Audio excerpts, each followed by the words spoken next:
Peuple de Dieu au bout des ondes, que Dieu vous bénisse.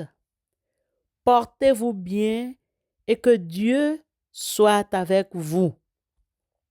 Que la paix que Christ donne soit avec vous. Amen.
Le chapitre 2 du livre de Malachie,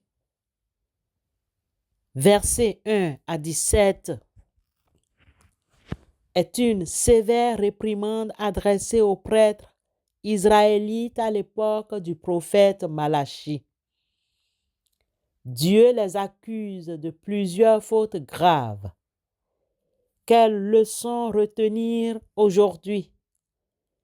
Bien-aimés frères et sœurs, le manque de respect envers le nom de Dieu, révélé au verset 1 et 2, fait surface dans tout le discours du prophète.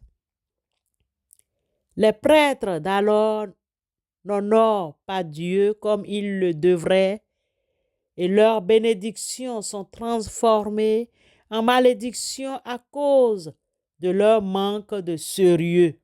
Maintenant, à vous cet ordre, sacrificateurs, si vous n'écoutez pas, si vous ne prenez pas à cœur de donner gloire à mon nom, dit l'Éternel des armées, j'enverrai parmi vous la malédiction et je maudirai vos bénédictions. Oui, je les maudirai parce que vous ne l'avez pas à cœur.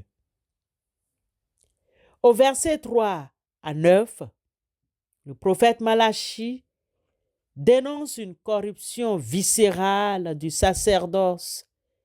Les sacrificateurs se sont détournés du droit chemin, ont fait trébucher beaucoup de gens par leur enseignement et ont violé l'alliance de Lévi.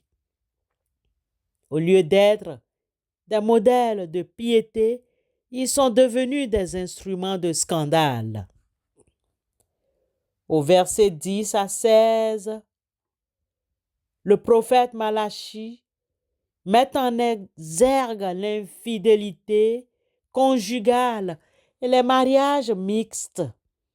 Les sacrificateurs et les hommes ont été infidèles à la femme de leur jeunesse et se sont unis à des femmes étrangères, adoratrices d'autres dieux, profanant ainsi l'alliance avec Dieu. Dieu est la répudiation et la violence faite à la femme. Au verset 17, le prophète fustige les prêtres israélites qui lassent Dieu par leurs paroles, en disant que le mal est bien aux yeux de l'Éternel et que Dieu prend plaisir aux méchants. Quel message pourrions-nous retenir de ce texte de Malachie 2, 1 à 17? Malgré le contexte spécifique adressé aux prêtres israélites, Malachie 2 contient des vérités évangéliques et un message puissant pour nous aujourd'hui. Retenons d'abord l'importance de l'honneur dû à Dieu. Dieu ne prend pas à la légère le manque de respect envers son nom, que ce soit par nos paroles, nos actions ou nos attitudes. Nous sommes appelés à l'honorer en toutes choses. Cela implique une vie de consécration et d'obéissance à sa parole. Ensuite, la responsabilité des leaders spirituels importe beaucoup. Ceux qui enseignent et guident le peuple de Dieu ont une responsabilité encore plus grande. Ils doivent être des exemples de piété et de droiture, fidèles à la vérité de l'Évangile. Leur conduite a un impact direct sur la foi des autres. Notons également la sainteté du mariage et la fidélité conjugale. Dieu prend très au sérieux l'alliance du mariage. L'infidélité et la violence conjugale sont des péchés graves qui blessent profondément et qui brisent l'alliance avec Dieu. L'appel à la fidélité et au respect mutuel est un message central de l'Évangile. Que dirions-nous donc de la justice et la miséricorde de Dieu? En effet, Malachie 2 nous révèle un Dieu juste qui n'accepte pas le péché et qui juge avec équité. Il nous révèle aussi un Dieu miséricordieux qui appelle à la repentance. Même face à la corruption et à l'infidélité, il offre une porte de sortie, le retour à lui. Enfin, l'amour indéfectible de Dieu revient avec acuité dans le message du prophète. Malgré les fautes de son peuple, Dieu continue de l'aimer. Son but n'est pas de condamner, mais de restaurer. Il désire ardemment que son peuple se détourne du mal et revienne à lui pour recevoir son pardon et sa grâce. Ce que je désire, est-ce que le méchant meure? Dit le Seigneur, l'Éternel. N'est-ce pas qu'il change de conduite et qu'il vive? Ézéchiel 18, verset 23. Le message du prophète Malachie au chapitre 2 trouve son accomplissement en Jésus-Christ. Jésus est le grand parfait, prêtre, fidèle à l'alliance de Dieu jusqu'à la mort. Par son sacrifice sur la croix, Il a expié nos péchés et nous a ouvert le chemin vers Dieu. En Christ, nous trouvons le pardon, la guérison et la restauration. L'appel à la repentance et à la foi en la bonne nouvelle est le cœur même de l'Évangile. Et c'est cet appel que le prophète lançait en son temps à ses contemporains et pour nous tous ce matin. Frères et sœurs, en Christ, il est important et quand nous prenons tout ce qui précède la prophétie de Malachie 2, nous pouvons dire que cette prophétie est un avertissement sérieux, mais aussi un appel à la grâce. Il nous rappelle l'importance d'honorer Dieu, la responsabilité des leaders, la sainteté du mariage et la justice de Dieu. Mais surtout, il nous pointe vers Jésus-Christ, le seul chemin vers le pardon de la vie et vers le pardon et la vie éternelle. Jésus est le personnage central de l'histoire. Jésus lui dit: je suis la vérité, le chemin et la vie. Nul ne vient au Père que par moi. Jean 14, verset 6. Il est le chemin qui mène à Dieu le Père, la vérité qui ne change jamais, la vie qui ne prend jamais fin. Il a été et il est aujourd'hui l'espoir donné à toute l'humanité. Il est là pour tous ceux qui se tournent vers lui. Jésus offre le don de la vie éternelle à tous ceux qui croient en lui. Il a dit: Dieu a tellement aimé le monde qu'il a donné son Fils unique afin que quiconque croit en lui ne périsse point, mais qu'il ait la vie éternelle. Jean chapitre 3, verset 16. Accueillons son amour et sa grâce et vivons une vie de fidélité et d'obéissance à sa parole. Amen.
Intercédons les uns pour les autres. Éternel notre Dieu, nous te remercions pour ce nouveau jour, jour qui n'est pas comparable aux autres jours.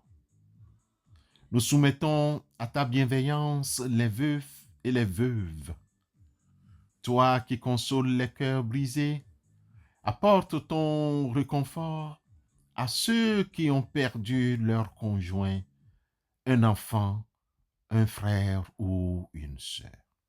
Soulage leur douleur, fortifie-les dans l'épreuve et entoure-les de ton amour.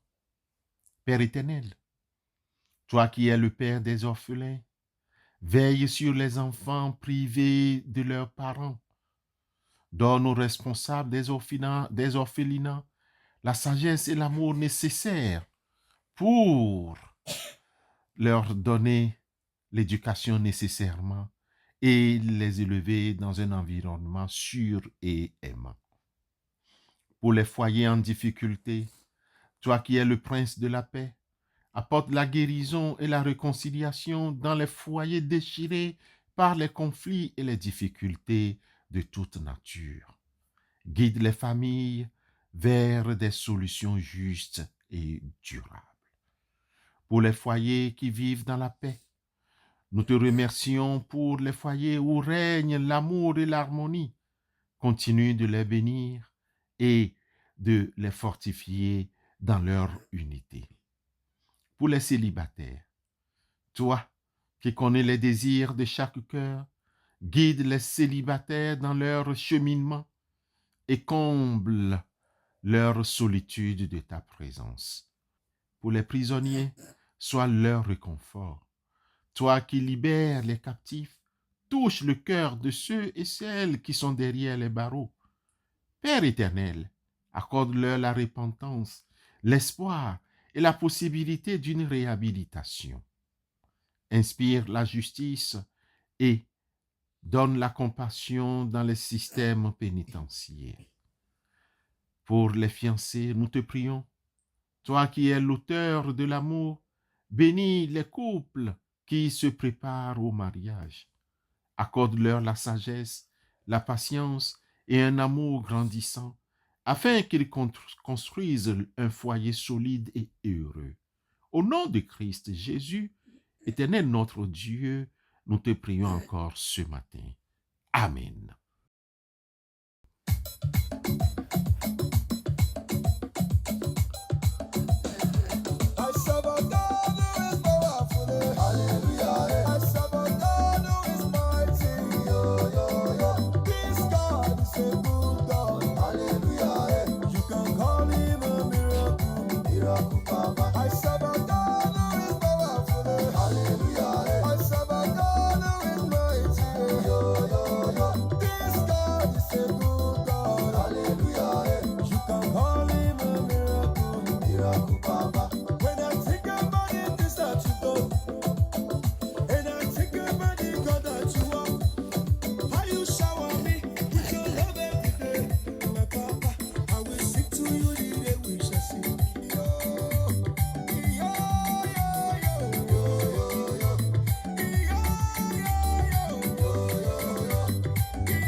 Recevons la bénédiction de la part de notre Dieu.